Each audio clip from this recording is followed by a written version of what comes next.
Romance at a glance. Romance at a glance. What you say now? Romance at a glance. Go ahead, girl.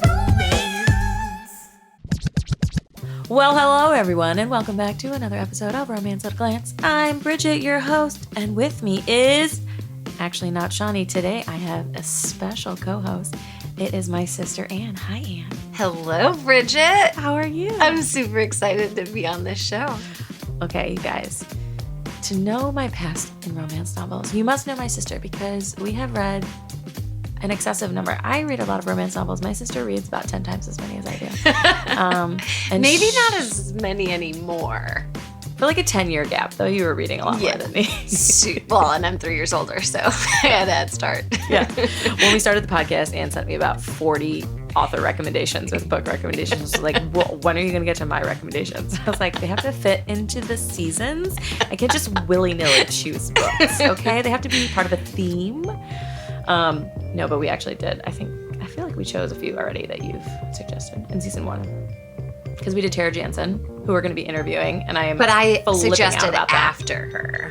And I figured you were going to. You got to do the OG. I mean, come on. The OG. You guys, we're interviewing her soon, and I am losing my goddamn mind. When Bridget Like, I said have my me- list of questions, and I don't know what to do with myself. Yeah, when Bridget said, oh my God, like she sent me we're and our other sister are on like an Instagram group chat, and Bridget sent me a thing being like, look at this. It was a screenshot, and I flipped out because I think Tara Jansen was what made me fall in love with romance novels. I mean, I liked them before that, for sure.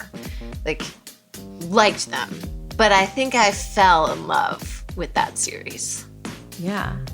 I mean, we own all of them. Yes. And well, I don't. There's a new one coming out, them. BT Dubs. No. Actually, I left them at home because Bianca was reading them. Oh, so what? they're actually at Dad's house, I think. Yeah, she just released on Instagram that she published a new one. And I was like, well, stab me in the heart. I'll just have to sacrifice and read it before like my interview with her so that I know what's going to happen, obviously. So we just interviewed someone else, and Sonali Dev, and Shani like fangirled with Bollywood with her, and they like had this whole like 30-minute side conversation that I was just like sort of proctoring. I wasn't even involved in, and it was wonderful. And I feel like that's going to be this interview. Shani's just going to be there to like, normally I'm the one who like keeps us on track, mostly, and this time I feel like Shani's going to be like, okay, let's move on to another question. And I'm going to be like, wait, okay, let's talk about the scene on the muscle car where it was vibrating. Oh my gosh. Did you do that in real life? Tell me about how the heat would work. Yeah, Like, I know, because logistics. really, if you're going through the middle of the desert and it's already a hot engine, that would be real hot on Reagan's ass. Oh my God, it would be burning her. So, but it's okay. Although it was supposedly evening. It was evening. They were in the shade. It's fine. We're suspending disbelief. It's fine. It's still like... It's still so hot. So hot. Love it's it. the reason, it's strangely enough, once I read that book and I was like, I need to start getting matching underwear and bra sets. Because yeah, she is of that wearing one matching scene. Well, because she's like super conservative in the outset, and I'm not like flashy with the way I dress. No. But I was like, I want to feel damn good with like my lingerie without it being actual lingerie. And yeah, that book was totally the reason I started Beautiful Bastard by Christina Lauren. I've read it. Oh, okay. Because I was going to say, she has her power panty. Like Yes! her power underwear. That's what I was thinking of that. So I was like, she has her matching power La Perla undies. Yeah, I'm not going that high class. Not yet. But I do love that I know. All you need to do is fall in love with a billionaire, obviously. I know, come on. No, but I do have my one style that I get that I know that I can buy any of their things in. Oh, nice. Yeah, and I don't have that. Also, I like just finished, as you guys know, having my babies, and so I'm like so excited about throwing away all of my underwear and bras and like nursing bras and nursing tank top bras and all that stuff, and just like, I mean, some of it I'll be donating. The stuff that is not worn out. The underwear I will not be donating. That's weird. And I'm really excited because I'm going to like probably hit Target, Abby, and just be like, oh, 5 for $20? Let me get at ya. Let me get 10. Let me get 15. Although I'm not getting I'd that. be interested because supposedly Target has better like bras now. But They do. They have more sizes. I mean, I'm my a big boobs fan. would have to settle quite a few sizes down to fit in Target, though. Even though they have double Ds. We'll see. They might go back to that, but at the moment, they're definitely not. Okay. That's all. I just finished breastfeeding this week, you guys, so I'm having a glass of pink wine with my sister while we record, and it's so exciting. Okay, let's talk about what book we're going to read. That was a really long intro, and I know you guys really care about me. So, we are reading Heatstroke by Tessa Bailey, and it is book number 2 of the Beach Kingdom series. This is a male-male romance contemporary, and it is a little trilogy about 3 brothers. They're all very quick. They're all like 200 Super pages, quick. between Awesome. 200 and 250 pages. You could read the whole thing in like 7 hours. Yeah. If Maybe you read as fast as Anne, so maybe like 9. And it is, I mean, okay, I'm not going to tell you. You guys just have to listen. Let's get into it. You ready to get into it, Anne? You ready to get it popping? Let's do this. Romance at a glance me. Okay, everyone. Anne, first let's talk about the cover art. Okay. What did you think when you saw it? So this is interesting because I tend to read on the Kindle app right now, especially when I can't get things from the library, which is now. So because this is part, you can only get the book as part of the Beach Kingdom trilogy. On Kindle. That's on right. Kindle. Mm-hmm. And so it's a woman she's on a boardwalk or a pier facing the ocean. So it seemed super summer ready, which I was perfect. Summer totally quickie. down for that. So, I thought it was like one of those, it looked like it was just like a light, quick summer read. And definitely was that. It was definitely hotter. First of all, this is a male on male, right? And it's did I not tell you that? No, I knew that. Oh, okay. I was like, I thought it. No, not but I that just you meant care, that but I mean. this specific book is a male and man, but Right. because the Beach Kingdom series is just a girl on a pier, it doesn't really tell you that, right? Gotcha. So I looked it up because by the way, guys, Bridget has this like really cute questionnaire so that they make sure they cover certain things. So she sent me it and I had to fill it out so that I knew what I was talking about. But because of this question, You Googled it. I Googled it. and I was like super liked the actual physical book. Yes. It's a guy laying in the sand staring at you with broody eyes. Oh, yes. It was jaw clenched. Oh, yeah. It was. I was like, get Yes. into my belly. I want you now. I kind of wished he was in, it was like a lifeguard chair almost. I could have seen that. Or I don't remember if he was in lifeguard shorts. Can you see his shorts? No, you can't see anything. You can only see you his upper torso. You see his lats popping, that jaw clench. Oh, yeah. I mean, he's in the ocean. There's water swirling around him. That's true. But I just I was like, I mean, he could have had like a whistle. He could have had like the lifeguard floaty or something. Yeah. I don't care. I was for it. Yeah. I saw it and I was like, Shani, we should read this book. It looks great. Yeah. So either way, I thought both were appropriate, right? Like the first one for the trilogy told me, hey, light summer fun reads. Totally was that. As long as you like a little spice with your light summer You guys. This book was so hot. Okay? When I tell you that Shani is devastated that this was the book that she happened to miss this season, I cannot tell you how many text messages of pages I sent to her. Because normally we're not allowed to talk before these reviews, but because Anne was going to be my co-host, I was like, oh, I just can't talk to Anne about it. I can talk to Shani about it. So I've been texting her all the smuttiest pages of the book, and there are a lot. And she's been, girl, she was so excited. She was so excited. And the reason that she did not take part in this one is because there was no audiobook. And as you guys remember with Pink Slip, she just really does not like to read physical books anymore. So, since my sister has been staying with us for a month during COVID, it was the perfect time for her to co-host, which is exciting. Plus, I just kind of feel like since I got Bridget started on romance, I just deserved to be a co-host at one point. I fully support it. I think that is 100% a thing. Obviously, since you're on the podcast. Okay, so you guys, if you haven't read this book, let me just give you the quick dirty deets. Okay, so Jamie is one of the brothers. He's the middle brother, and this is the middle book. I like how they did that there. And he is gay, and he's been out since he was an early teenager.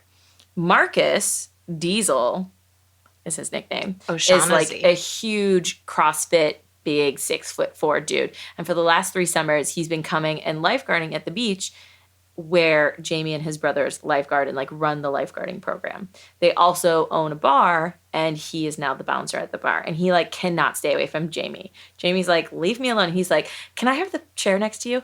Do you want a juice? I made you a juice. Do you want, like, he's always near him.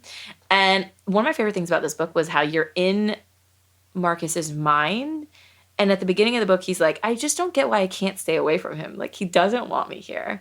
Like, I just have to get closer so I can figure it out. Like, he's so earnest and wonderful. I love him. So earnest. I love him so much. Because he just kept being like, but Jamie, you're the best person I know. Like, Jamie, like, everybody should want to be, like, of course we want to protect you. We don't want to be without you. Like, oh my God.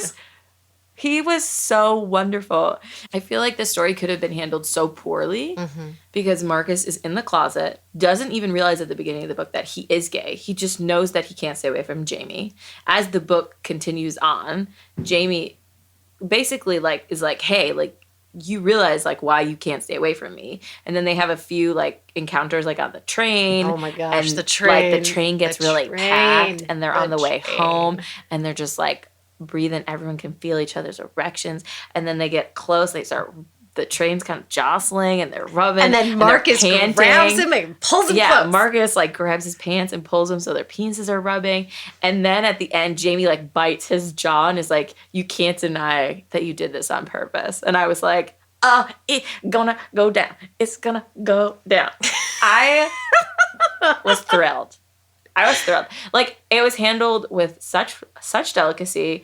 Jamie was concerned about dating someone in the closet because of a past trauma, but also just in general. He's out. He doesn't want to hide his relationship. And Marcus was really, like, working his hardest to be worthy of Jamie the whole book, which I liked. Yeah. What was your favorite part of the book? Well, you already mentioned the train. Oh my God, I was like. Can I take a quick note, you guys? Anne was like being really good and like going to bed on time. She's actually working during COVID, whereas I'm just like parenting, doing this podcast, and so like I can't sleep and I wake up at 5:30. But I could rest during the day, I guess. But she's been working all day during the day, so she's been really good about going to bed on time. And then one morning I wake up and I was like, oh, have you started the book? She's like, I stayed out till 1:30 and finished it last night. And then, of course, my niece, stop it. Yeah, and then, of course, my niece, like, comes barging in and, like, jumps on my bed and is like, get up, man! And I was like, oh, my God, I went to bed so late. It was like 7. I made her wait. I made her wait for it. I normally get more than 5 hours of sleep. I do, too. So favorite parts. Okay, so that train, okay. So I was not 100% on the first couple chapters, right? Like, I liked them. I was in some of it. The first couple chapters, there's a lot of mental dialogue. And that's not always my favorite thing. But I liked how quick she kept things moving. So that train scene, I was sold from that moment on. I was so Marcus makes him a bet. And if he loses the bet, then he has to go somewhere with him. Their bet is hilarious. Their bet is like, okay, they're both working at a bar, and their bet is how many people they can get to play on the jukebox 2 different songs. And one is Jeff Buckley's Hallelujah, which, guys, bar summer. Why is that being played at like this drunken bar? The other one is Hit Me Baby One More Time by Britney Spears. It's like, so obviously, and like Jamie doesn't know what the bet is when he says his song. So it's like, anyway.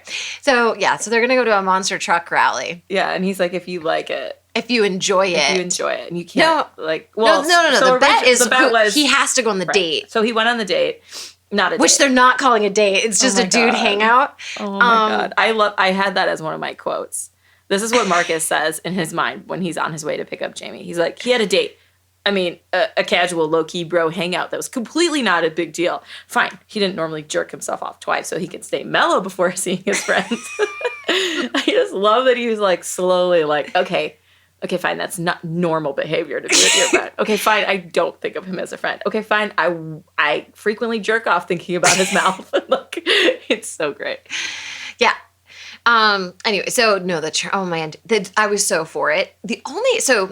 And I get it, right? It actually worked really well with Jamie's past, right? Because Jamie's trying to protect his own heart. For sure. Because I actually felt like his comment at the end of it to Marcus was like super stab him in the heart, right? He wasn't like playfully being like, he was confronting. He was like, try to pretend like you didn't want this, that this wasn't intentional, but like in kind of a like, so there were a couple moments where I was like, Jamie, you're being a jerk. But then I was like, okay, Jamie, you have a past with guys in the closet. Yeah, so his past is that when he was 20 years old, he was dating. He didn't even date him aggressively, but he went on a date with this guy.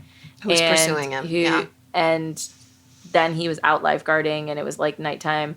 And the guy and a bunch of his friends were drunk, and they like beat him up and almost drowned him in the ocean. They kept like pushing him under the water, and the guy was like, oh yeah, and he like was totally hitting on me, you know, all that homophobic shit. And his little brother came and put the guy in a coma because he like wouldn't stop punching him to protect his brother. And then went to jail for 18 months when he was 18 years old. And so Jamie has a lot of guilt about like what he sees as ruining his little brother's life. And also like he's like, I was too naive, like I should have known better. And now the situation with Marcus, he says to like everyone in his life, Marcus would never do that. He would never hurt me. He would always take care of me. But at the same time, he's still worried about having his own heart broken and he's also just worried about what would happen. What hiding does to him. Yeah. He's super worried that maybe Marcus wouldn't do it, but maybe somebody else would. Right. So, he was 100% confronting. Oh, totally. He was 100% like, yeah, Marcus, why don't you try and play this off? Like, fuck you. Like, you wanted this. You want me. Like, you need to figure your shit out. Yeah. Because, and I honestly think that was fair because the next scene, Marcus says, so basically what happens is then Marcus avoids him because Marcus realizes, like, that is unfair. Because I'm not willing to, like, walk in the daylight with him. So that is not fair. So he, like, stops talking to Jamie and tries to stay away from him. And Jamie's like, why are you avoiding me? And he's like, because I realize it's not fair. Like, I don't want to hurt you, and it's going to hurt you. Like, I can't go fat. Like, I can't tell my dad and my brother who are, like, blue-collar workers right now because I don't know how they're going to react. And, you know, I don't want to hurt your feelings. Of course, circumstances lead them together. Oh my gosh. So leads me to one of my second favorite parts was their first real sexual encounter where like their teacher student. So Jamie during the school year is an economics. Like, okay. No, it's in chapter 7. It's literally like the next day. Okay, so 5 days Marcus later. accidentally takes Andrew's keys so they can't lock the bar, and Jamie's like, and Andrew's the oldest brother. And Andrew's the oldest brother. Jamie's like, I'll get him. It's 4 a.m. And I was like, oh Jamie, you know what's gonna happen. You don't go to somebody. Nothing good ever happens after 2 a.m. except for hotness. Okay, go. So, needless to say, he goes over. It's 4 a.m. Marcus had, like, stopped working earlier, taken the older brother's keys. He's trying to get the keys back. And, of course, Marcus is, oh, my God, he just makes my heart so happy. I love him. So, I had a huge smile on my face the whole time I read this book. I think in real life, I wouldn't let myself get to know him because I would think he was too big of a bro. Because he's so, like, bruh. Yeah, no, he is. But he has a very, like, outwardly, you know, making crude jokes. Well, and like, you know, New Jersey enormous, boardwalk. And he's CrossFit. Can I just say that about the enormous thing? I do not like when authors aren't consistent with size of a character. And not that an inch isn't very different, but he's 6'4" in his own head, but everyone else is like, he's 6'5". And in different books, he's different heights. And I'm just like, can you just be consistent? I didn't even notice. Yeah, well, you know, I'm weird.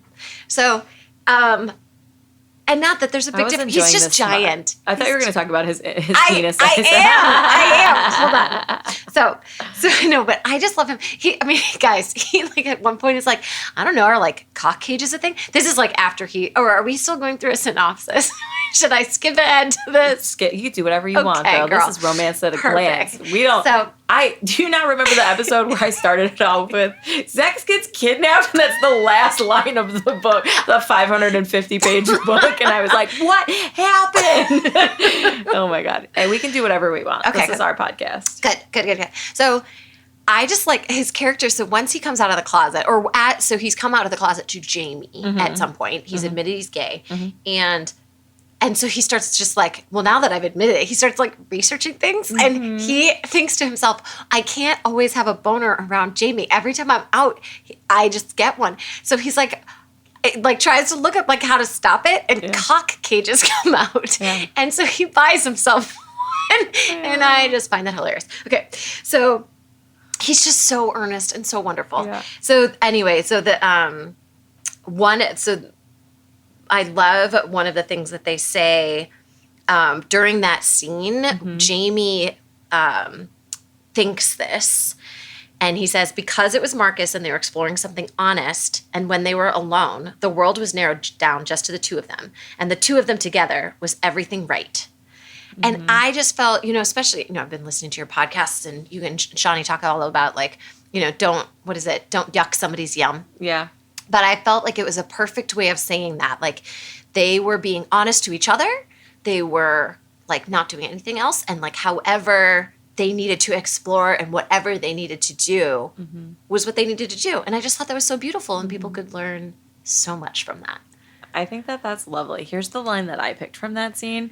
It was Jamie talking to Marcus and saying, you've been hiding in this apartment hoping I'd come and fuck this mouth, haven't you? And Marcus is like, I have, Yeah, because Jamie walks into him, and Marcus in this book is so on point. Unbelievable. So good. So good. And it's like halfway dirty and halfway like the most romantic. Exactly. It's like dirty and romantic at the same time, which is like the best. It's catnip. It's so good. Yeah. So, Jamie walks in on Marcus, like, watching porn. And he's trying to watch, I guess it's a menage. It's like two girls and one guy. Two guys and one girl. Oh, is it two guys and one girl? Yeah, because he's always like, did I ever like the girl, or did I only He's like like, the he guys? only watches it for the endings.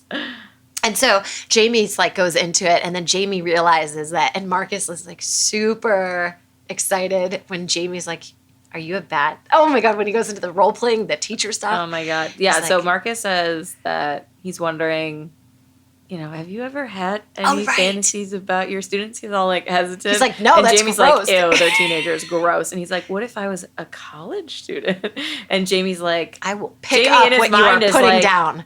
Oh, and he's like, did you want me to boss you around? And Marcus is like, oh my God. And Jamie just like embraces it. I love is that, like, at one point in that scene, they're kissing, and Marcus realizes that he's kissing him, like, sort of technically. And he's like, don't kiss me like you kiss other people. Like, kiss me. Yeah. And he's like, Jamie goes to lunch with their next door neighbor and childhood friend, Gia, and he tells her the story, and he's like, I think I scared him off. And, like, he's right, because, like, I was in the wrong. And she's like, well, what happened? He's like, well, I kind of went intermediate at him, and he's a beginner. And she was like, gaming talk. Like, oh. I totally get that. Interesting. And it's true. Like, he did, but obviously Marcus was loving down it. For I it. really liked how they didn't do everything at once. Yes. So, like, the first time they hook up, Marcus gives him a blowjob. The second time that they hook up, they have sex. They have sex, but Marcus has sex with Jamie. Yes. Jamie's the bottom. Yes.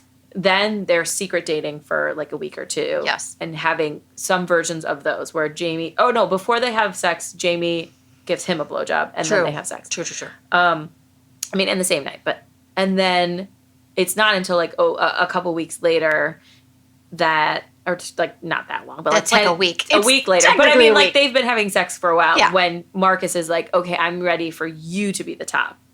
So I like that it wasn't like all of a sudden the first day Jamie's ever kissed a man, he's like, you can fuck me in the ass, and I'll fuck you in the ass, and we could both give head, and we could like, when he gives a blowjob for the first time, like, his brain, he's like, explodes. Holy shit, like, yesterday I had given no blowjobs, today I have given a blowjob. Yeah. And I even though the timeline is very short, I liked that at least there was some sort of progression, not only because it's like more fun for us as readers to read the new fun sexy times, but also I liked that for their character. Yeah, I actually, it was interesting because then I was like trying to find, I'll talk later about my favorite review, but when I was trying to find my favorite review, I read some that were like, where's the backstory of this and blah, blah, blah. And I was like, did you read the same story as I read? Because I felt like and I get it. There was plenty of backstory. I felt like there was plenty. I also They've known felt each like, other for 3 years. Yes. Jamie had some sort of trauma, 7 years ago. You find out what it is later. And some of it's alluded to. Marcus has been figuring his shit out. Slowly over time, he hasn't been dating girls anymore. Yeah. He hasn't been like having sex with so much that his friends and his dad and like brother notice. Shit. Like, I thought there was plenty of backstory. I know. I thought they were very wrong, but what I liked was sometimes it does seem like you're talking about, like it wasn't all of a sudden in once. It drives me bonkers in stories when it's like a girl who's like. A virgin is getting anal on her first night that she's having sex. And I'm just like, okay, I get that this is like some people. It happens. It sometimes, does. But I don't think it's great for her. I would probably argue the same. So I feel like even just the sense, like not even like it's painful. Because if he's doing a good job prepping and whatnot, it doesn't need to be painful for anal. For obviously, if your hymen's breaking, that shit, it just depends on your genetics. Yeah. Like, it doesn't feel great. But it doesn't have to be painful. However, it is very intrusive and mentally, physically. Like your fucking hormones are just like what your emotions are like. Do I like this? Do I not? And like if you've never had sex before, you're like, is this degrading? Is this not degrading? Is this fun? Is this not fun? Am I enjoying? Like I agree with you. So it always drives me bonkers with that. But I felt like, and that's also because like they've always met like that day. Yeah. You know, like in all of those stories, that's where it's like we met and now we're all of a sudden going to be together forever. Yeah. So what I loved about this is that. Which only works, as you guys know, in paranormal romance. Yes. Where we can forgive all manner of sin. Yes, because you've made it and now things are going to work. You're the other half of my soul. We have to do this. It's just we have to. It's a have to. You can't control it. Yes. And even then, the really good ones rarely ever do that, right? Like, so anyway, the I shouldn't distract my sister. It's cruel and unusual punishment. You guys, she really is trying hard to keep the thread of the story in her head organized. I'm very proud of her. If she was describing this book without me here, you guys by the end would be like, I don't know what the book's about. I just know she was excited about it. She's excited. She gave it 5 stars, but we don't know what it's about. Or at least we know some scenes, but we don't know what order they happen in. Yeah.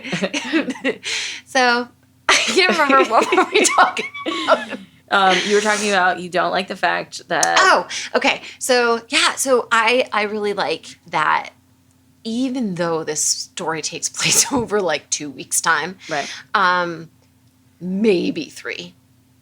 It's probably 3, with all the like couple days that they weren't together. But it's also 3 years of build up, right? Like they both talk about how they've wanted each other for years, and they've been in close and it's like the middle of the summer, so they've been working all day and all night together for the whole whatever 6 weeks or 8 weeks that we are into the summer. Exactly. And so not only is it like 3 years of summers where they get to know, they've gotten to know each other over the years, but so it and they talk about that. I think there's one comment, and when they're together, because I think one of them says like, I love you, and I know it's quick and or it's only been a couple weeks. And he goes, it hasn't, it's been way longer than that. It's been 3 years. Yeah, exactly. Yeah. So I actually felt like it was super appropriate the way that their relationship progresses. Mm-hmm. Yeah, I was totally on board. But those are 2 of my favorite scenes. I did love the scene where Jamie is at dinner with her friend, or his friend Jaya, or Jaya. It's Jaya. Jaya. Jaya, and she's Indian. Yes. Jaya. I said Gia in my mind, but I don't actually know that. I don't know. If you're Indian or know people who are Indian and know how to pronounce things, please let us know. Yeah. Instagram. By the way, so like her as a character. Love her. Was so thrilled to be reading the next book after. Yes. I was like, oh, I'm down for this. Yeah. And I have been like, I'm like halfway through the book, and I've not sold an Andrew yet. I like their relationship together. I bet he gets better when he stops being a dumbass. That's pretty much how it always happens. I mean, I liked him. Did you read the first book yet? Yes. Okay. I was okay. I think this was the strongest. I think the book we read is the strongest of the three. Okay. By far. I'm okay with that. Yeah. The first book was fine. It was just a quick first. read. Yeah, and I think that, like, if you read them all in a row, I think it actually helped make all of them better in many ways. Right. But I do think this is the best of the three. What are your favorite parts? Okay, so many. So I love that Jamie tells Marcus that because he's always getting boners. Yes. As Anne described, he's looking into cock cages and like trying to figure out what he's going to do because having a boner all the time is just not working. When he tells him to go for a walk. Yeah. He's like, can you see my boner? He's like, yeah. And he's like, go walk it off. Oh, okay. But he says that his boner is the third member of our relationship, which I thought was hysterical. There were so many good like which is lines super and quips. punny. Yes. So at one point, before so there's like a day window or a 2-day window or something where Jamie says like, look, I know we went to the intermediate level, but I really think what you need right now is me to be your friend. So we're not going to have sex anymore or anything like that, but I will help you as you like figure out being gay. And like, I think Marcus asked him some funny questions, but like, do I have to change like who I am? And he's like, no, there is no like card for being gay. You don't have to like. I literally have that as one of my favorite lines. It says there's no club uniform. We don't perform random searches to make sure your sheets are clean and your shoes are in season. You can gay your own way, Marcus. Some people live louder than others, but that goes for straight people too. Yeah, I thought that was wonderful. And so Jamie takes Marcus to basically like hang out with this guy Kurt, who they were going to go on a date. He's like, well, let's just all go together. He can bring some friends and you can just meet some other gay people and just like see what it's about, see that we're all normal. And Kurt, though, had been interested in Jamie. And at one point during this like hangout, Kurt puts his hand on Jamie's knee and Marcus like can't take it and he leaves. And Jamie feels horrible and like rushes after him but can't catch him. And it turns out that Marcus is like drinking a bottle of whiskey on Jamie's front porch. Jamie, meanwhile, has been like searching around trying to find him at his apartment and gets home. And he's like, okay, I'm going to go now because you're home safe. And he's like, did he kiss you? Wait, don't tell me. But you have to tell me. And Jamie's like, you can't keep doing this. And he's like, but no, he didn't kiss me. And then Jamie's like, well, are you coming inside? And he's like, huh? Me? Okay. All his responses to it are so good. And that's when they go to Pound Town for the first time. That's like when I love that. I love Jamie's comment to Marcus when Marcus is like, well, I know that they all think I'm an idiot. And Jamie's like, well, who says you're an idiot? He's like, you've called me an idiot. And Jamie's like, he's like, well, I didn't mean it. I think that you think you think a very simply, uncomplicated view of life. Yes, exactly. But sometimes it's better. Yeah. And I thought that was like a really, because it's true. Marcus is all the time being like, does that word mean this? Yeah. He's like, you talk real nice. Yeah. So cute. Speaking of Pound Town, like that scene where they have sex for the first time was so hot. So like Jamie starts it off by giving Marcus a blowjob. And Marcus is like, you don't have to do this. He's like, no, I want you to know you're the only man's hands I wanted on me tonight. And Marcus is like seeing stars. And he's like, I want to have sex with you. Like, show me how to do it. And he's like, you just like gives him some lube. And he's like, just do what feels right to you. And like the dirty talk, you guys, let me just read you a quick passage from that scene. Marcus is worried that he's going to bust too soon. And Jamie says, no, you won't. You want to come inside me so bad, don't you, Marcus? He touched his tongue to Marcus's once, twice. I feel the way you're trying to stretch me. You're dying to slide in another finger and see how deep I'll be able to take your 10-inch dick. Jamie let go of his own shaft and stroked only Marcus's length. Fast, fast, fast. Why don't you fuck me and find out? And I was like, this man's got game. He's got the game. Oh! Can I say my favorite line? Please do. Because of Jamie's game? Yes. So Jamie just cracks me up. Like, I love his, like, the scene where Marcus gets so surprised by Jamie that he hits his head against the wall. Oh, and Jamie goes, are we just going to pretend you didn't just concuss yourself? Yeah. Oh, my God. So Marcus, meanwhile, even though he's been this, CrossFit dude, which, by the way, the CrossFit dudes I know do not spend hours upon hours in the gym because CrossFit is designed to not spend that long in the gym. But whatever. So... I do know CrossFit people who do like 2 a days though. Oh, do they? And a bunch of the times he was in the gym, it's because he has so much sexual frustration. That's he's true. Just like, he's just trying to get he's it like out. doing like, everyone's like, dang, man, get after it. And he's just like, I got to do another 1,000 push-ups because I got to see Jamie later. I got to keep my shit together. Exactly. So, but meanwhile, he has this idea to open a juice shop across the street. And so he keeps making, like when Bridget made that comment of like he brings Jamie juice, he's literally like trying to figure out recipes and keeps using Jamie to be like, do you like this one? What about this one? Yeah. Do you like this one? I made you a juice. I made you a juice. Making juice. Because he makes it's so cute. he's so cute. So anyway, so he's showing Jamie the juice shop after Jamie helped him sign the lease. And Marcus scoffed, "You're not loud or inappropriate."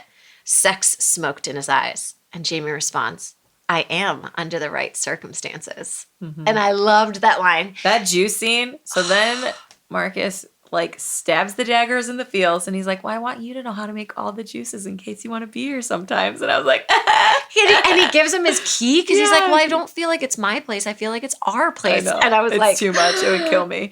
And then they start making juices and he's already like unbuttoned Jamie's pants at some point because he had to. And he starts like, well, let me just do a taste test. And Jamie's like, you probably tasted these a lot. And he's like, not this way. And he starts like drizzling it on his stomach and then on his cock. And then his brother knocks on the door, ruins the whole thing. Jamie sneaks out the back. Because he's still in the closet. Oh my God, it was so sad. I felt so sad and for them both. Marcus felt heartbroken. I felt so sad for them both. I know.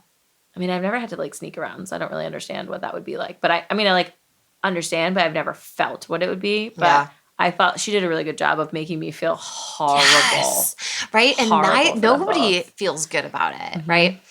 But yeah, I loved that. I love that line of Jamie's because Jamie is like kind of buttoned up. He's like, you know, he's very intelligent. They talk about him being a genius. He's like an economics professor at a prep school in Brooklyn, like fancy prep school. Yeah.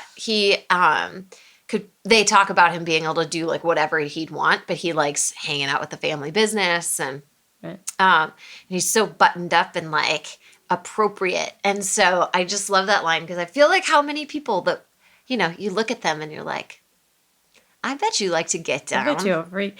Okay, how much did you love the scene?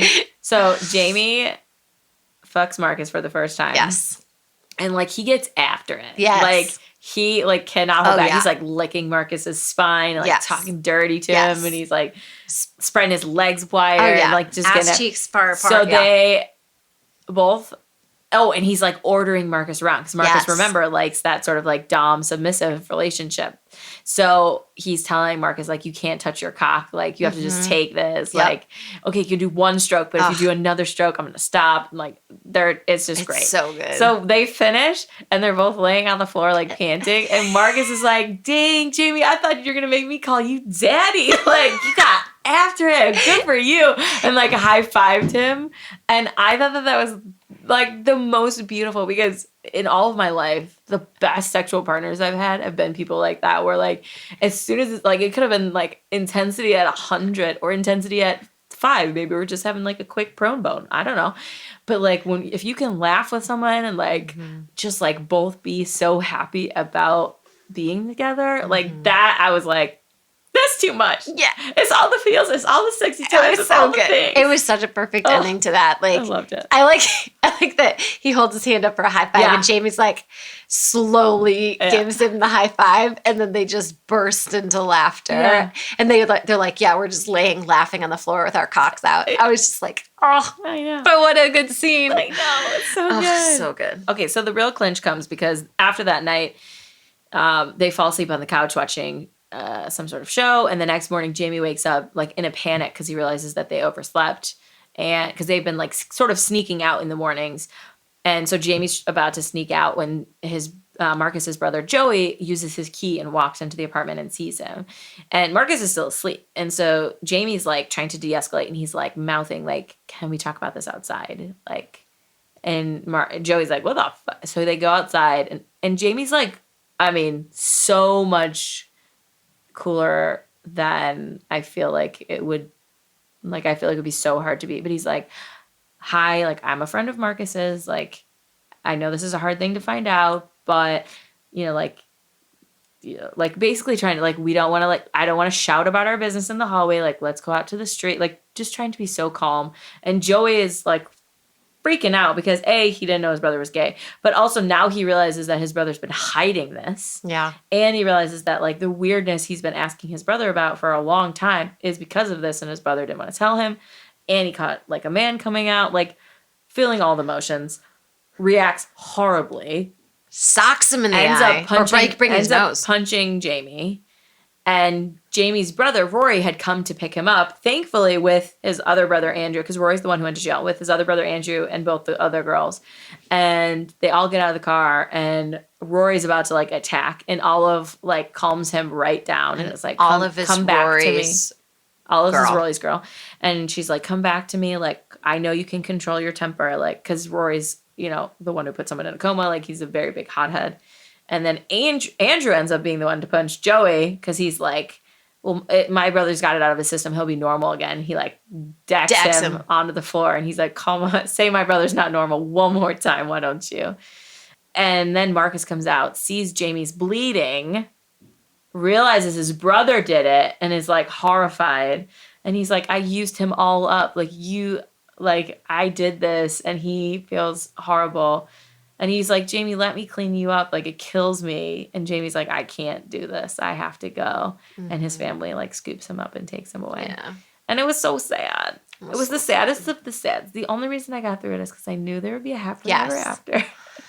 Yeah, no, I mean, so it's interesting, right? Like, I think, one, when you said, like, I feel like he was so calm about it. I feel like, unfortunately, we place, and this is, you know, with everything going on with Black Lives Matter and everything going on with just like, gosh, the LGBTQ community winning like the Supreme Court case and a whole bunch of different stuff.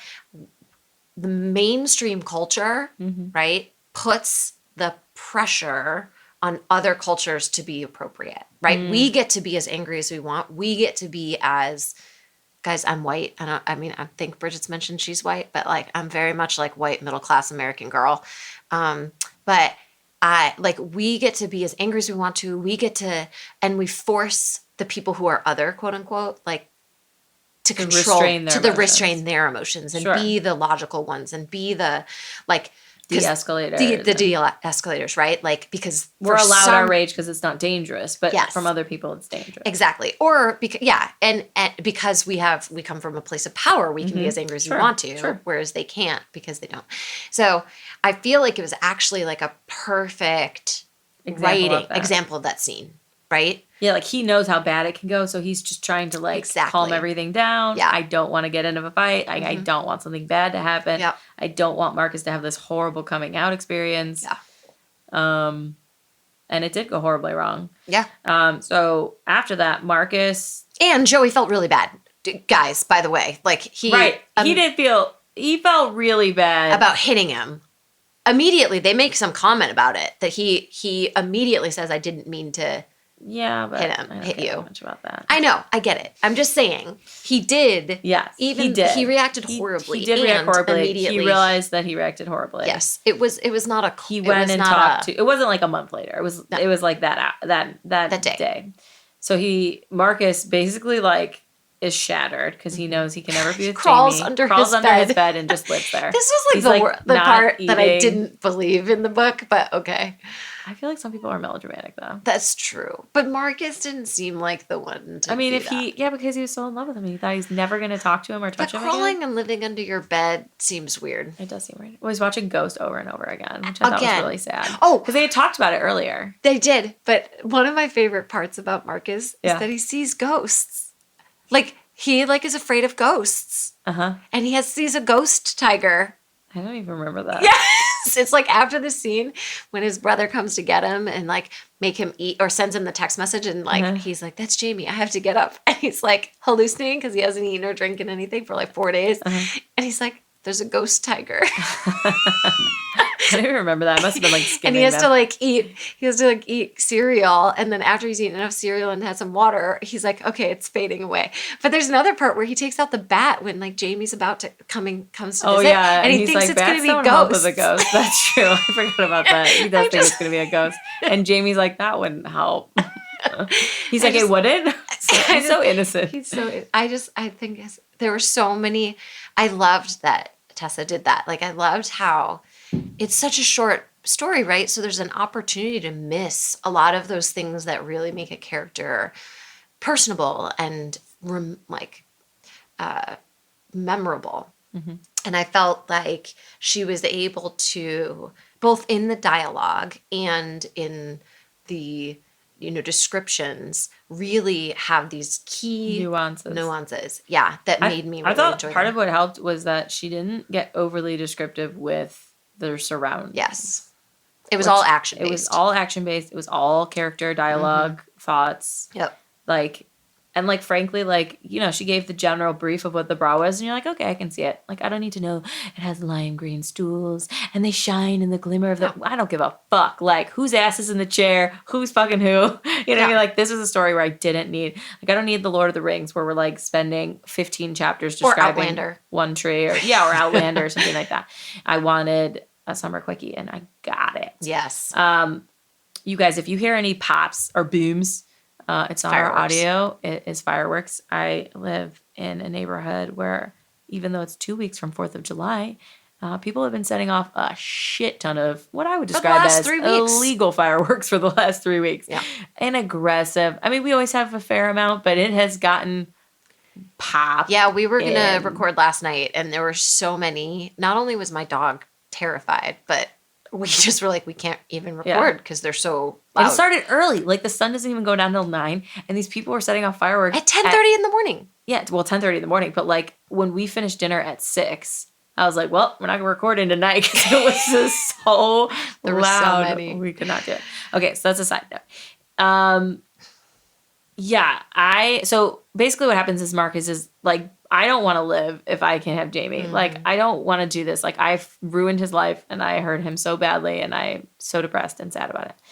And his brother comes and, like, tries to cajole him and literally walks into the bar waving a little white flag from a napkin and is like, look, I know I can't force you to, like, reconsider dating Marcus, but his store is about to open, and he's hiding under his bed, and I don't know how to open it, and I don't want him to lose this dream because of me.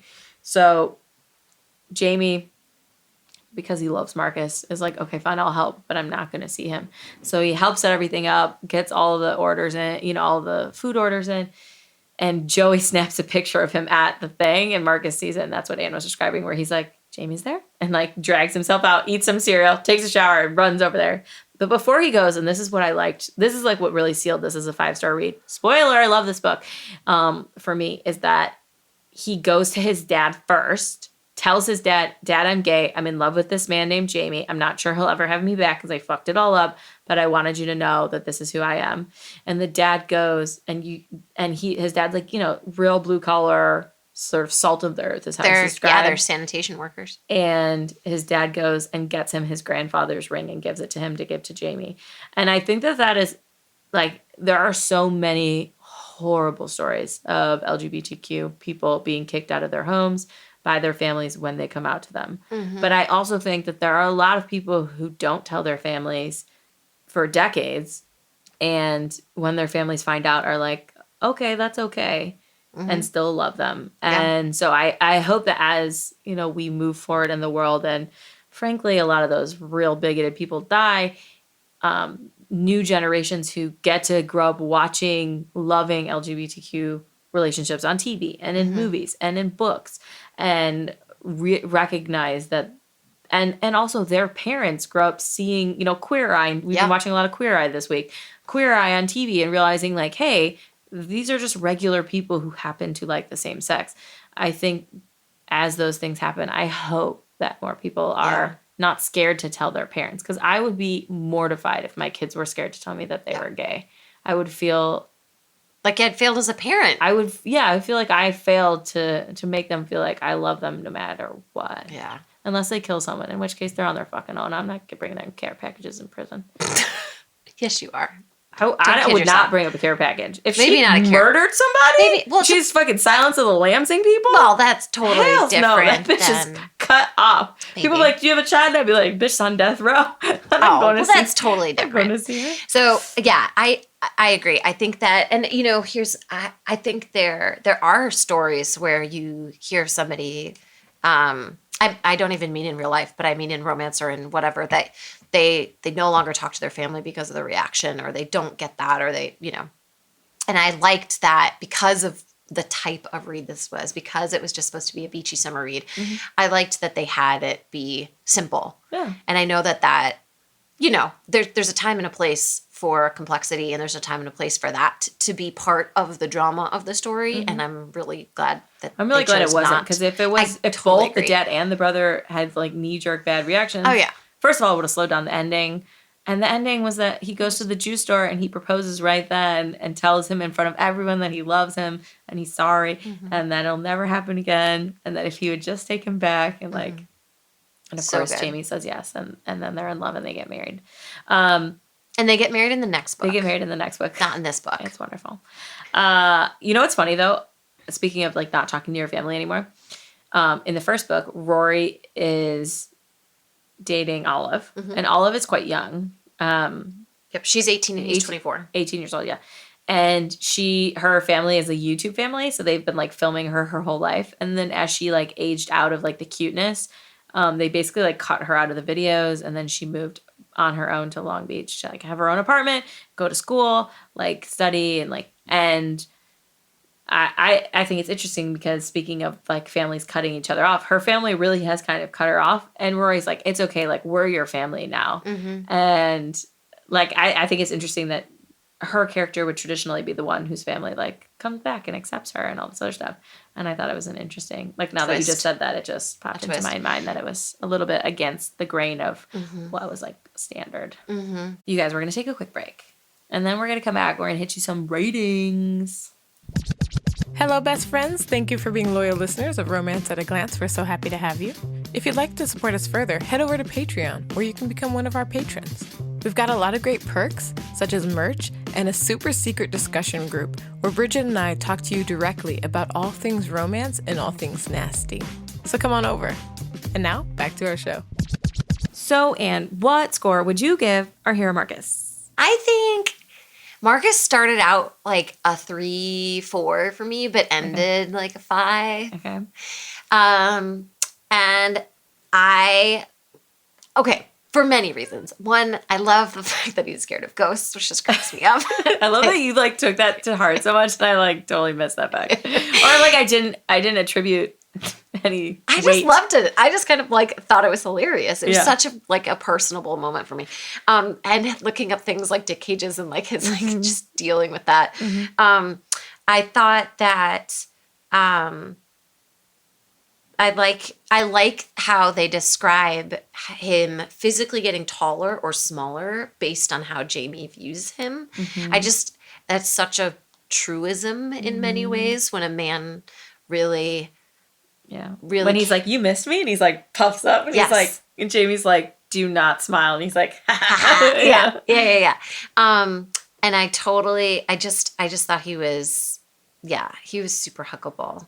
So where did you end? You said you started at 3, 4, ended at 5. So where is he at? I think he's a solid 4+, 5. I don't. You have to choose a number. We only do whole numbers. We don't fuck around with half numbers. 4. Okay. I love it. I love the confidence of your answer. And I said that he was a McDreamy who likes a lot of steam. Ooh, I like that. I gave him a 5. I love this book so much, you guys. This is my favorite book of season 3 by far.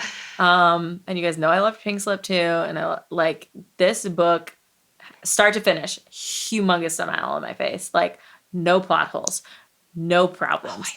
No parts where I was like, if only this one thing hadn't happened. Like, I love the chemistry. I love the dirty talk. I love the sex scenes. I love the feelsy scenes. I love that the feelsy scenes were in the sex scenes. Like, you guys, this book was my goddamn jam. Tessa, Bailey, emailed me back like 2 days ago and was like, oh, I'd love to be on the podcast and get interviewed. And I was like, oh my God, she's going to be on the podcast. And of course, we like don't have time in our current slate of interviews. And so we have to hold her for like the fall, but expect an interview from her. Expect me to gush. Expect me to read all the other books she's ever written before the interview because I'm a crazy person. 5 stars all around for Marcus. How about for Jamie? What did you think? What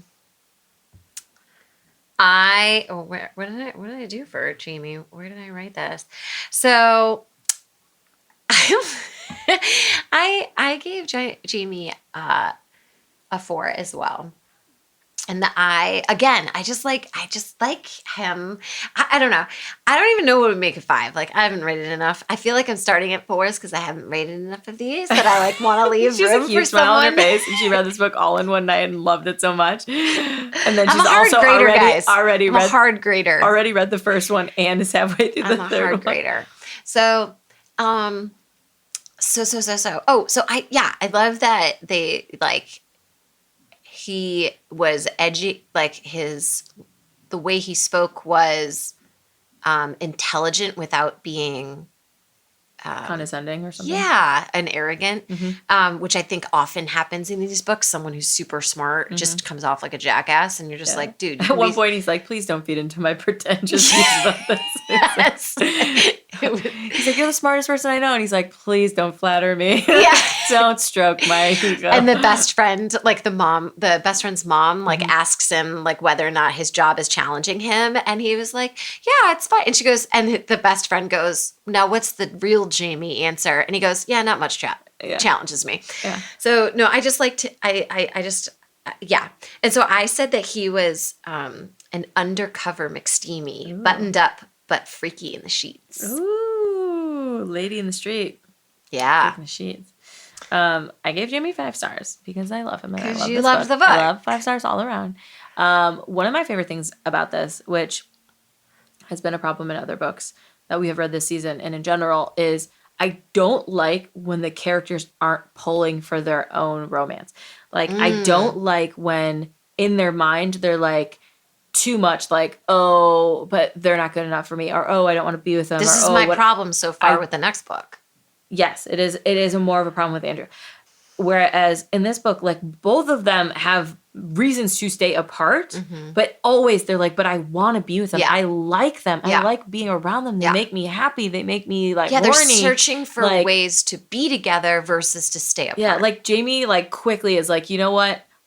Realizes he's in love with them and is like, I'll be your secret boyfriend while you figure this out and come out. Like, I really like that because I can't believe in like devote myself to your love story if you're not in it with me. And I thought she did a wonderful job of like them having reservations and protecting their heart at times. Well, Marcus never protected his heart, but Jamie protecting his heart at times. But also Jamie always, even when he's protecting his heart, he's like, okay, but I'll be your friend and I'll help you. Like, I'll still come with you to the lease. I'll still be with you because I want to be with you. And that, I was like 5 stars all around. I love that. I said that they were McSteamy, McDreamy, and McAdorbs. Oh. Yeah, so the scene where he comes back from like the teachers meeting and he's running late. He's got pot stickers. And he's got pot stickers. But when he's running late and Marcus says, I wasn't sure, or they're like, I wasn't sure you were going to come back. And he said, no, I just needed, because he wasn't answering his phone. And he said, I just needed some time away to remember why I'm doing this. Yeah. And Marcus was like, well, did you figure it out? And he's like, yeah, that's why I'm here. Yeah, that's why I'm here. And I felt that was so like my problem with some of the younger romances, you know, college age-ish, young adult, new adult, is that they're so freaking immature that they're stupid. Like, this would have been cause for them not to talk for 4 months. Sure. Versus, this is a very grown-up response. Yeah. He had a work thing. He had a work thing. Let me turn my phone off during my work thing. Let me turn it off. Let me contemplate. Let me think some stuff through. Let me realize that I went into this knowingly. I cannot therefore be mad at what has it's been a week. Like, I can't expect you to come out in 1 week. Yes. And I love you. And that is the big, and that's like, he actually says that. And like, I had multiple reasons to come back, but I love you. And that is the biggest reason of all. Yeah. And I feel like so many people nowadays they just forget that. Yeah. You know? So I think did really love that. I always think of Wedding Crashers when he's like, there must have been good times at the beginning, the wedding. You guys must have loved each other at one time. Yeah. I always think that. It's a tough thing. It's a tough Yeah. thing. I think you constantly, and they do this, like you constantly have to like choose the other person all the time. You just have to be like actively, because I think I said this in one of the episodes this season. Forgive me, dear listeners. I can't remember. But like the beginning of COVID, I don't know about you guys, but that shit was hard on this relationship. By that, I mean me and my husband, not me and Shani, because it was hard because we were apart. That was sad. But it was hard because like we've never been around each other this much, where we're always in each other's space, and neither one of us can escape to like go hang out with friends or go to work, or like we can't go do any of the things that we did as a couple to like connect, like go to the movies, go to dinner, go like we just go to Chipotle, like we can't go anywhere, like especially for the first month. And it took a while to like get back into our like rhythm and to like confront each other on some feelings that we were feeling and some assumptions we were assuming, and like figure out like, okay, well, I need you to do these things to make me feel this way. And like, he's like, okay, I need you to do these things to make me feel this way. And I think like, it's hard. Yeah. I mean, it's hard. It's like not comfortable conversations, but it always ends in a better place. So Yeah. I was very happy with this book. I was super happy with this book. What did you think? Classy to nasty. I didn't really explain that, but you listen to the podcast, I did. so you know what it is. It's totally leaning towards kinky. I mean, it has role playing. It has some dominance play. So much good anticipation. Oh my gosh. Dirty talk. But it's also sweet, super sweet and romantic. It really shows you how like you don't have to be one thing. You don't have to be one thing. You can, yeah. And they totally do it together, right? Yeah. Like there's a very much like I'm picking up what you're putting down, you're picking up what I'm putting down. We're like, you know. You want to do that? Okay. Ooh, let's try that. Let's see how that works. And like, because there's so much concentrated on the other person feeling great that they both can't help to feel great. Jamie's gonna be the top. Marcus is like, well, like, what should I be doing? And Jamie's like, what do you mean? He's like, well, I know that you don't like to do this and you're just doing it because I asked. So, like, what should I be doing to make it good for you? And Jamie's like, no, I think that was a quote you said earlier. It's like, this is us. Everything that we're doing together is going to be what we should be doing. Exactly. Which I thought is nice. Yeah.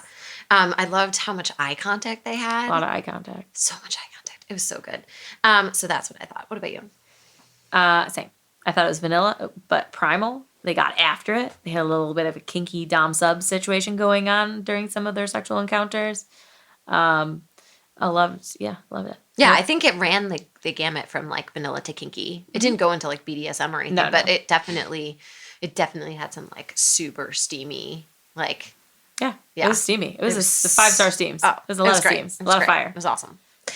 Did you have any favorite lines of the book we didn't talk about yet? So, well, one where Marcus is talking. It's in your headline. So one where Marcus is, it's early in the relationship. I can't even remember if it's before he's like fully declared himself gay, but he says, Jamie was uncomplicated and wonderful and a little bruised up over the past, but that mostly made Marcus want to hug him like all the time. Aww. And I just thought that was super cute. Like Marcus all the time is like, but I just want to take care of you. I just want to protect you. I just want to walk you home. I just want to make sure you got home. Yeah. I don't want you to go places without me going there with you to make sure everything's okay. Yeah. I'm going to be the bouncer at this bar to make sure no one even looks at you the wrong way. Yeah. I'm going to sit next to you in the lifeguard chair to make sure nobody fucks with you. Like, I love it. Yeah. What about you? I already said all of mine during this podcast. I had to whittle it down. I had about 25. I just kept cutting and pasting. I did too. Tessa Bailey, you wrecked the shit out of the lines of this book. You guys know that I can never pick one. I always have to go for 2 to 4. And in this book, I easily could have why do you think 15. I kept quoting different things throughout this whole thing? I know. That's what I did too. I was like casually like, this is not a favorite line, but I'm just going to quote you this whole line. It's okay. They didn't notice. Let me tell you about my favorite review. It's from, I might butcher this, but I think it's Aisling Zana. I almost chose that one. That's a good review. I copied it and then I chose a different one. Oh, nice. 5 stars. She said, someone give this woman an award. Heck, all the awards. Best chemistry. Best tension buildup. definitely best sex and dirty talk scenes and best three-dimensional characters. She goes on to say quite a bit more if you want to head to Goodreads. It's like 7 paragraphs long. Yeah, it's really long. There's a link on our website if you want to check out the rest. But that's how I felt. I was like, this book hit all the spots for me.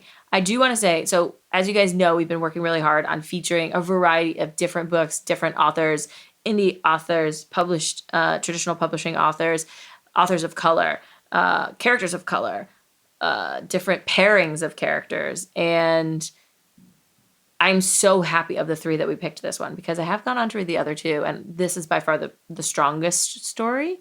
And this is the first male story that we've done on the podcast so far. Although it's such we have a a good male. If you've never scheduled. read a male romance, This is the best. This is Please start. so. I mean, their relationship is so everything you want in a relationship, And everything you want in a romance novel. Like this is so. When we started on Summer Quickies, Anne, I have to say that like a lot of the books. And if you guys have been listening, you know, a lot of the books, like I felt like we were sold a false bill of goods. I felt like there were a bunch of books where we thought they were going to be more romantic and they turned out to be more sort of women's fiction-y. There were a couple books that we just, in general, everyone was like, 5-star, 5-star, 5-star. And we read it and we were like, what is going on? What were you reading? By the way, reviewers, please do a better job being discerning. Yeah, we need help. 3 stars should be, this is pretty good. This is 4 stars is like, I really like like this. And 5 stars is like, there are very few books better than this. I will ride or die for this book. Yes. So please stop giving 5 stars to everything that sucks. Yeah. If you're like, this book had a lot of problems, 5 stars. That doesn't make sense. That's not helpful. Okay. Anyways. I always feel that way because I read a lot of books. And so every time a book comes out on Kindle, I'm like, ooh. And I was like, ooh, it's already 4.5 stars. It just came out. And I'm like, no offense, you people, but I'm reading your reviews. And these are not 4.5, 5-star reviews. That's why, honestly, and that's why we got called savage. Did I tell you that? Yes. Oh my God. Love so it. excited. But also like, that's why we try to be so honest because we are meeting via the internet, a lot of these authors, and we're going to continue to and go to the conventions once they start back up and do all these things. And I'm sure there's going to be some time where we meet someone who we like savage their book, but it doesn't do dear listeners, it doesn't do you a service if I'm telling you, oh, this book is 5 stars. You go out and buy it on my recommendation. And then you're like, it was awful. Fuck this lady. She sucks. And I'm never going to listen to her again and not trust her opinion. Like we want you guys to know these, books. And honestly, it probably helps the authors get better. That's the other thing. And we were like, we had a really hard time because editors, stop letting some shitty ass books go out. Honestly, in traditional publishing, like it feels like I know we're reading them up as fast as you can put them out. But no, but like when there's glaring errors and it's a traditional publishing book, I'm like, I know more than one person read it. If it's an indie author, I accept a little bit more because I know that they're on tighter timelines and they have less money to pay people. Although, so they might only have an editor look at it and a couple of readers, and they might not have time to do like the you know what I mean? So like totally. I can forgive, not like spelling errors, but like I can forgive a few things where I'm like, that scene felt a little off, or like, oh, I wish it went to a different conclusion. I can forgive that. But if you're a traditional publishing book and you have a variety of like timeline errors or just like major plot problems or character problems, I'm like, fix it. You had a bunch of people look at this book who it's their profession and it feels like it should be better. Yes. And mostly just because this, we love romance. We love romance. And people, often there's a, romance is a joke thing. And you are making romance a joke if you don't take care of your books and your authors and your stories. That's fair. And so take care of them because we love it. So treat it with the same respect, that we treat it when we give you money to buy it. Yes, we do. So anyway, that's my little soapbox. Oh my God, you guys, Anne did a soapbox. I'm always doing soapboxes on here. How fun. We're not sisters at all. We are sisters. Okay. My review? Oh, sure, yeah. I forgot you didn't do yours yet. Go for it. Because I talk a lot. We're also not related in that respect. Okay, so I almost went with the same one that Bridget did. That was the first one that I chose. But then I decided to go with one that was much smaller. She's a little overly effusive, but kind of also how I felt. So this is Tracy C., and she rated it as 5 stars. 1,000,000 stars. Tessa Bailey is a favorite of mine, but she blew it out of the water with her second MM. Male on male. Marcus and Jamie were everything. Marcus was freaking adorable in his confusion. Jamie just about broke my heart because he was so conflicted. The aching and yearning they have for each other is front and center in the story. There's so much heart and humor and feeling in this book. The characters practically leap off the page. And FYI, Tessa Bailey can write a sex scene like no other. I had heat stroke after reading this book. Oh, she got heat stroke into her review. Props to you, girl. I know, Good for you. No, I felt like that review hit the spark, especially. Yeah, it was very much how I felt after reading You this guys, book. I feel like Anne's giving this 4 stars, but she really feels like it's 5 stars, and she's trying to like be cool and give it like a lower rating. Because like right now she hasn't stopped smiling in about an hour and a half. And every time we're about to talk about this book outside, she's like, I know, because Bridget keeps going, we can't talk, and I'm like, but. Welcome to me and Shani's friendship when we don't have time to record, and she's like, I already finished the book, and I'm like, don't you talk to me, or I'll be like, Shani. What'd you think I of the just book? want to tell you, this is what I tell Johnny all the time. I just want to tell you that I want to talk to you about the book. I know we can't say anything else, but at least it relieves a little pressure. Like, I just want you to know we that did good, I want, Bridget. Both of us had finished this good. a couple days ago. Yes. And the fact that we are living together currently and We had have to wait it not. out. We had to wait We're it doing out. pretty good. We did great. I gave this book, I mean, you guys, if I have to say 5 stars one more time, I will. 5 stars. Yeah. I 100% think you should buy it immediately. Especially if you go to our since- website Yeah. and hit me with the download. So I originally had put the link on there for the paperback, assuming like normal that it would also link you to the ebook and whatever else. But she let me know that it's a different link. If you want the ebook, you have to buy it in the trilogy. It's $2.99. Treat yourself. Immediately go and buy this. Yes. Read all 3. Enjoy yourself. Yes. Yeah. I mean, I don't know what else to say. Yeah. Also, you could buy the paperback because this book is great, and I will 100% read it again. For sure. Anytime I need a little quickie and a one shot in my life. Go to chapter 7. Yes, hitting it. And just in general, if I By need to the way, smile, like cookies every in the summer, nookie. if I, right? It starts The on chapter nookie, 7. Yes. Yeah, we're gonna recommend it. I'm assuming you're gonna recommend it too. Oh, for sure. How many stars would you give it, Anne? Oh, man. She wants to like give it 4.5 because she really doesn't want to do a 5-star read on our first one. I do. Well, also because I feel, okay. It would be 9 stars if this is out of 10. That's a 4.5, you idiot. That's why I said it. That's why I said it. Then it's not a half number. I'm just so changing the silly. scale. Just man up and review it, Anne. No, you're right. I think this is a stretch for a 5, but a solid 4. Okay, I accept that. I love Yeah. it. You don't have to rate it a 5. You can rate it a 4. Yeah. She This really is liked like it. this is like as the top of the 4s. If we allowed half stars, Anne would give it 4.5. Yeah, We for don't. sure. And 4.5, like you round up. So like 5 stars. That's what Shani does. If she says it's a half star, she always rounds up. Oh, does she? She does. I mean, Shani, if in her I'm mind. taking your place today, so Yeah. it's a 5-star review then. Oh, 'Cause I was- taking your place, Shani. I mean, Them's fighting words. Shani, I love listening to you talk. Isn't it so soothing? It's so soothing, So soothing. but also like fun and welcoming and I thoroughly, you guys, the very first time Bridget told me she was doing this, I thought it was a great idea. But then her first episode, I was like, oh my God, it's like us sitting in a car or around our kitchen table, just like talking. You don't understand. All of my girlfriends, especially from high school, loved romance novels. So Bridget grew up with all of us sharing our romance novels with each other. Yeah. And because this was like way before Kindle. Yes. Because we old. So not that old, but old. Old enough Ish. to be before Kindle. Old enough to be before Kindle Yeah. and cell phones. Yeah. So yeah, but yeah, we used to just like gush and talk about these all the time. I mean, Bridget and I had many a road trip literally reading out loud romance novels to each other, which is I actually hilarious. just talked about that on the interview with Did Molly you? Deb. I was like, yeah, me and my sister just used to drive from Chicago to Rhode Island, and I would just read 17 hours in a row because Anne couldn't read in the car. I was like, so I have no problem reading sex scenes out loud. I was like, I don't care. Since Bridget was like 15. I corrupted her early. It was delightful. Yeah. That's not true. When I studied abroad in Germany, I went to the local library and found the romance section in German. Oh. And to this day, there's a German book there that I cannot remember the name, like the title of it, but it had the best like roadside sex scene. Ooh. It's like they're driving in their car. It was probably on a ranch or something like that. And she makes him. You do like those ranchers. I do like the ranchers. When Anne was leaving Chicago and moved out west, she moved to Colorado, but she lives like in Denver. And I was like, I really feel like you should have moved to Montana.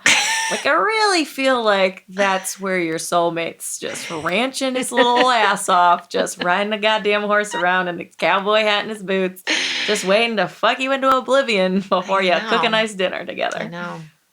And then she's like, I'm going to move to Denver. And I was like, well, maybe there's ranch boys there. I did the very first time in Denver about 4 weeks after I moved there. I went camping with some new friends. And where we were going camping, we had to drive over this pass that opens up from the Rockies into this beautiful, lush, green ranch land.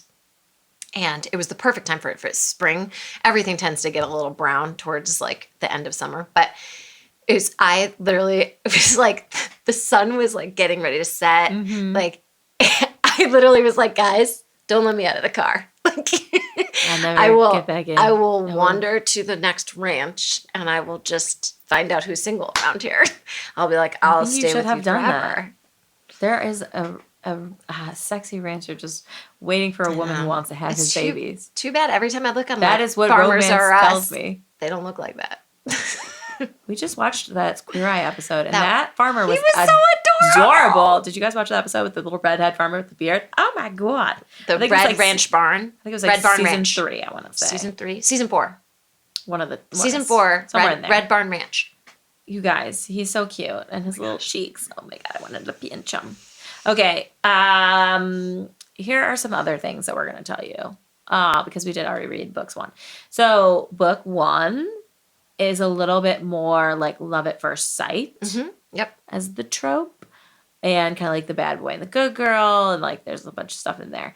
Book 3 is definitely best friends to lovers, and I think book 3 has quite a bit of angst around like being good enough for the other person, and also like, hey, we're best friends, but we don't communicate about real things. Yeah, like he's hiding himself from her for sure. But they're still super fun reads. I mean, those I would give 4s, not 5s.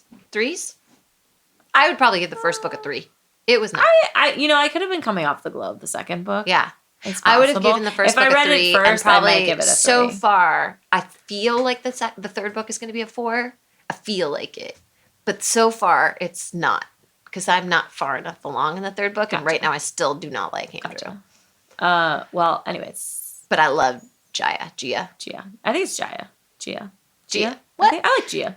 Anyways, it's just a delight. You guys, this is a goddamn delight. This is Read what we Beach wanted Kingdom. Read all summer 3. Quickies to be. We wanted it to be summer. Send us more recommendations like this. Yes, we want more recommendations.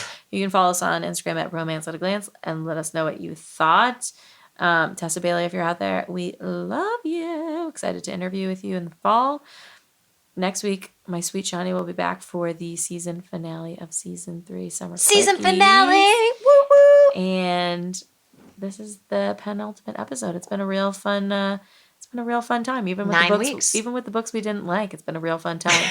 And don't forget that Shani's historicals are coming up in the late summer and early fall. And when I say that Shani, our usual cool, calm, collected, hilarious savant of a human being, was outrageously giggly and excited when she was like, oh my God, Amanda Quick. Oh my God, the Bridgertons. Oh my God. Like, did she turn into like a Southern belle because of her historicals? No, she turns into like a giddy child. Like, oh my God. Like, she was so excited. You guys are going to be so excited. She's going to pick you all the very best historicals. And we're going to have some fun crossover episodes and do some cool stuff in season 4. So thank you so much for being here, Anne, and for being our a fill-in co-host. Anytime. Yes, maybe we'll Anytime. have to do another one. It's a delight. Maybe like season 5, we'll bust back into it. Yeah, you know that I love the 'Cause randos. Season 5, we're gonna do a rancher one. Maybe that's the one. Maybe we'll do one where you talk to Shani. I mean, we can also do a music one. I sent you some recommendations for some really hot musician ones. I can. Oh yeah. I we're sent gonna you some. have. So season 5 is the mashup. I read all of the romance. You do. I tend to only stick in one genre, two genres. I read paranormals. I read like teen fiction. I read like I love young adult. Yeah, I do. I don't like new adult. No, I gotta adult, start sticking away from especially the new adult. dystopian. Yes, young adult, Yeah. and then I like skipping over the angsty college years. Yeah, and I like going straight into like 25 plus. Yeah, I read it all. But so I'm just saying, pretty much any time that you need a co-host, I will be there for you, Bridget. I mean, season 5, we're gonna be, we got our mashup, holiday mashup, because we're starting right before Halloween, so we're gonna be hitting the paranormals hard. I feel like we might need a special episode. So we're gonna have a few of our veteran theme. I do love those swinging into Thanksgiving with our down home country boys, military suspense, man. And then we're gonna finish it off with some Christmas romance. Hey, so I love it. I do think that you might want to do like some teasers where you pair Christmas books with Christmas movies, just because, guys, come on, Hallmark. Although, as Bridget said, are there going to be Hallmark movies this year because of COVID? Can like anybody film them? Are they just going to be literally 2 people in a house because they can't wear masks, because they can't actually have extras? I don't know. To be seen. Yeah, for those of you who aren't aware of the production schedule of things, typically Christmas movies film in the spring and summer, and then they get edited in the fall, and then they release between Thanksgiving and obviously Christmas. Or not Thanksgiving, now they release so early. I know, it's crazy. I would say all of November and all of December, there are Christmas movies. But if we don't get back into production soon here, although I just heard from a friend they might start up productions again. I don't know how they're going to do it, but they're thinking about it. So there's a lot of Christmas Everyone's movies going to be inside of a bubble. It's impossible. I've worked on sets, you guys, and I've worked on sets with 4 people, and I've worked on sets with hundreds of people. And I cannot imagine a world in which the whole crew could remain, certainly not socially distanced. And I mean, everyone could wear their mask except for the actors, I guess. But like they could quarantine for 2 weeks together. A makeup artist has to get to an actor, or a costume designer, or obviously the other actors if they're making out or fighting, or like 2 people are lifting a heavy object together and they have to carry it. Like, I just don't understand how it's going to work. But I am hoping that there will be Christmas movies, and if there's not, there will be Christmas books. Yay! And everyone will just have to read more Christmas books and listen to this podcast. So obviously share it with your friends. Tell them about this podcast, because pretty soon we might be your only form of entertainment. That's new. That's new. Yeah. You can always watch reruns. Always watch reruns. Okay.